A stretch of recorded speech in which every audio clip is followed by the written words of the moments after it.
Welcome to the Bite-Sized Security Podcast, your source for practical online security advice. Join me, my guests, and sometimes my trained AI voice, as I explore ways to protect your digital footprint against the growing cyber threats. From mastering better passwords to understanding encryption and VPNs, the Bite-Sized Security Podcast breaks complex topics into clear guidance. It's time to take control of your online presence. You're listening to the Bite-Sized Security Podcast, unlocking solutions for your digital life. Let's get to it. How to access LinkedIn Learning for free. Seems like a sketchy, catchy, clickbaity title. But what you're going to hear in this podcast today is how to access all these type of resources for free. No coupon codes, no trials, no gimmicks, no BS. And as long as you're a resident in the state that you are, you too can access all this. So it isn't just LinkedIn Learning. It's called the public library. So step one is to go get yourself a public library card. And you're going to want to get one at the biggest library that you can in your state. You can actually get more than one library card, and I'm going to get to that tip in a second. But once you have that library card and you have set up that PIN or password, and unfortunately every library is a little different on what that means, you will go to your library's website and look for digital resources or e-learning, anything that has online training or online resources. And once you're there, every library is going to be different. You're going to see a whole bunch of stuff. One of the things that seems to be most consistent with libraries in the United States is that you can get access to LinkedIn premium content with your library card. Now, the caveat is, because it's linked to the library and not your actual free LinkedIn account, any of the certificates that you download will not have your name on it. But you can access all the premium content, save it to your library, watch it later, view it on a mobile device, and learn. And that's really what it's about, not getting some certificate that you're going to post. And we're talking pretty much anything you can think of that's in that premium library is going to be yours to view for free because you have a library card. And the reason that I say that you should collect library cards is because every library apparently makes different deals. Are you passionate about staying ahead in the ever-evolving world of cybersecurity? If you've been enjoying our podcast, there's another dimension of bite-sized security waiting for you. Dive deeper with us on the Bite-Sized Security YouTube channel. Discover a treasure trove of insights, expert talks, and in-depth discussions that bring cybersecurity to life like never before. Whether you're a seasoned expert or just starting, there's something for everyone. Just visit bitesizesecurity.show/YouTube. That's bytesizesecurity.show/YouTube. Join our growing community of cybersecurity enthusiasts and professionals. Subscribe and stay ahead of the curve in the digital world with the state that they're in for what kind of resources they can get.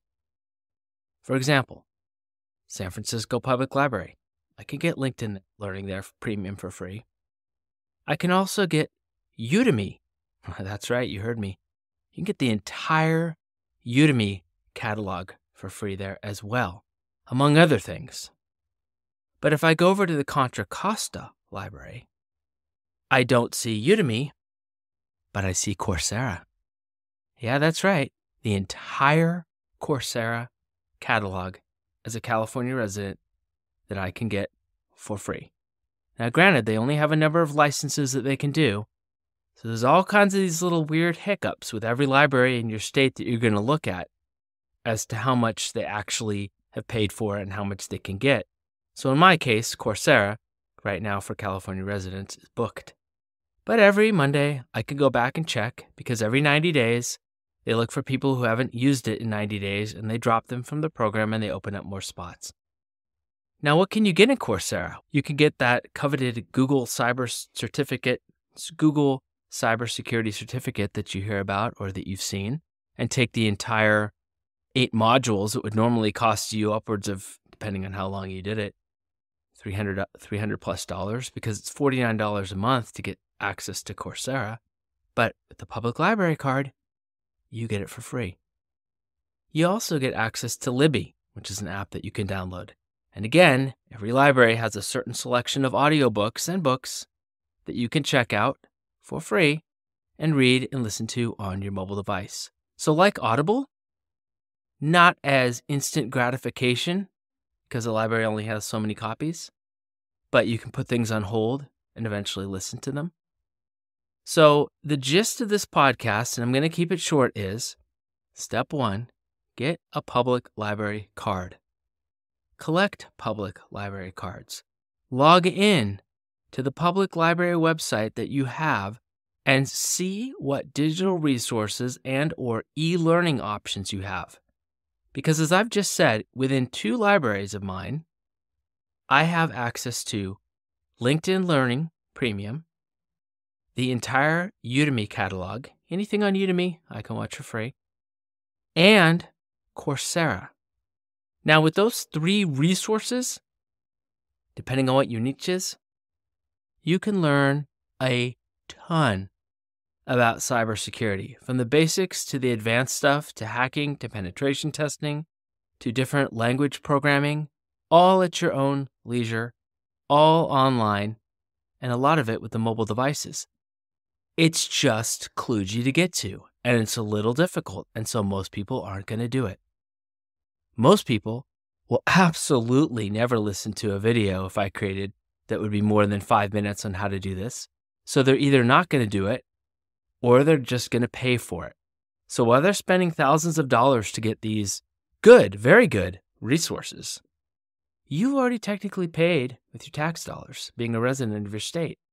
It's just, most people don't want to take the time to do it. And it's really not that hard. And it is there. And it is free. And it is a great resource. So again, I now have access to LinkedIn Learning, Udemy, and Coursera. That is a ton of training that I get to take at my own leisure that I didn't have to pay for. I paid for it indirectly, through taxes, but I didn't have to pay for the actual courses and the online platforms because I've already paid for it as a resident by getting a public library card, which again, just isn't something most people are going to do. And you get a ton of audiobooks. So if you're into listening to audiobooks and you want to learn about things, or you just want audiobooks on fiction or whatever, you get that too. So it is a very valuable resource that I don't think a lot of people would take advantage of. And again, going to the resource or going to the website in question, they're all going to be different. And that's part of the problem. You go get a public library card for a library, and how you get it is usually pretty standard. You fill out an online form, or you fill out the form at the library. You show them some proof of residency. You get a card. You make a PIN. Boom. That's not a big deal. But then going to the website and finding where those things are. Every library has a different looking website, or a different look and feel, or a different way of logging in. And that's what gets a little weird, but again, not very hard to do. And the second that you do that, you're going to get access to all these different types of courses. To wrap it up, get yourself a public library card at as many public libraries as you can. Log into those various websites and see what you get, because some will offer things that others won't. So in my case, the entire Udemy Access course is on the San Francisco Public Library. Unfortunately, it's on a Contra Costa. It's just not an option there. I guess I didn't make the same deal. Doesn't matter. I could just log into the San Francisco Public Library, access Udemy, do what I want. San Francisco Public Library, for whatever reason, I can't get to Coursera, but I can get to it on Contra Costa. Had a library card for that one too.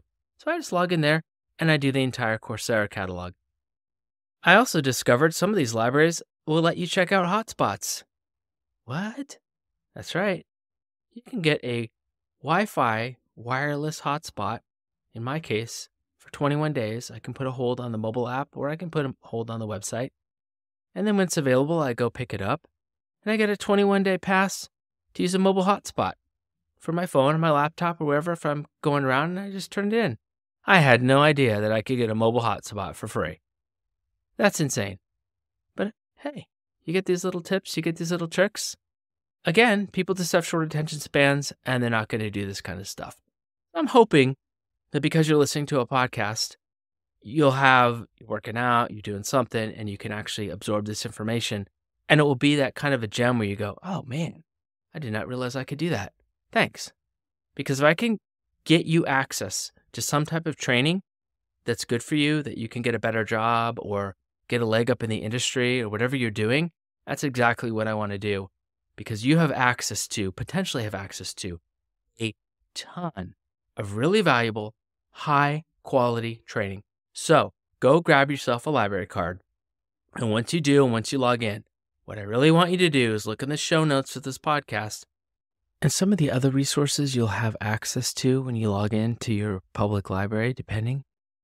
New York Times, Wall Street Journal, for free. That's right. NYT and Wall Street Journal for free through the public library. So you have a lot more access than just LinkedIn, Udemy, and Coursera. In addition to all the books, you also have a lot of online newspapers that you can get that you normally wouldn't be able to get to because you have to pay for it. So go check it out. And I want you to send me an email and I want you to tell me if it worked for you or not. Okay? Again, show notes, this podcast, I'll put in my contact information, send me an email, tell me if it worked for you or not. So with that, go get yourself a public library card today. Thanks for listening to another episode of Bite Size Security, the quick-hitting podcast serving bite-sized tips to boost your online safety. We covered a lot of ground today and easy-to-digest nuggets of practical cybersecurity advice. If you want to learn more ways to protect your data and identity online, be sure to subscribe for future episodes. We'll continue breaking down complex security topics into straightforward guidance anyone can apply. Visit our website, bitesizesecurity.show, for recaps and show notes from all of our podcasts. We hope these bite-sized cyber lessons have given you new tools in your digital security toolbox. This is your host signing off until next time. Stay safe in the digital world. You've been listening to Bite Size Security.